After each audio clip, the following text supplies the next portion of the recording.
অলৌকিকতার গল্প বাংলাদেশের ক্রিকেটে খুব বেশি আসেনি।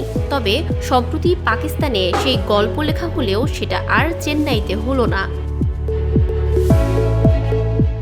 চেন্নাই টেস্টের দ্বিতীয় ইনিংসে বাংলাদেশের হার ছিল সময়ের ব্যাপার। তবে চতুর্থ দিনের শুরুটা সাকিব ও শান্ত মিলে বেশ ভালোই করেছিলেন, কিন্তু পরবর্তীতে অশ্বিনের বলে সাকিবের উইকেটের পর আর কেউই ক্রিজে টিকতে পারেননি। এদিন 234 রানে অল আউট হয় বাংলাদেশ, আর এতে করে ভারতের বিপক্ষে রানের নিরিখে সবচেয়ে বেশি ব্যবধানের হারের লজ্জায় ডুবল টাইগাররা।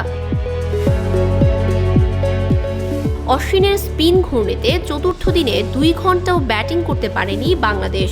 আগের দিনের 4 উইকেটে 158 রানের সঙ্গে 76 রান যোগ করতেই বাকি 6 উইকেট হারায় তারা, আর এতে করে ভারত 280 রানের বড় ব্যবধানে জয় নিয়ে মাঠ ছাড়ে।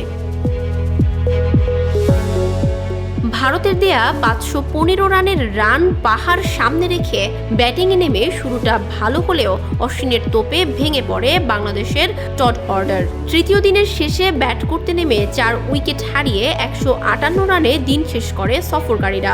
অপরাজিত ছিলেন শান্ত ও সাকিব। চতুর্থ দিনের প্রথম 1 ঘন্টায় কোনো উইকেট হারায়নি বাংলাদেশ। তবে এরপরই বাংলাদেশের ছন্দপতন হয়। সাকিবের উইকেটের মধ্য দিয়ে শুরু হয় পতন। এরপর শান্ত ইনিংস লম্বা করতে চাইলেও সঙ্গ না থাকায় তিনিও ব্যর্থ হয়েছেন।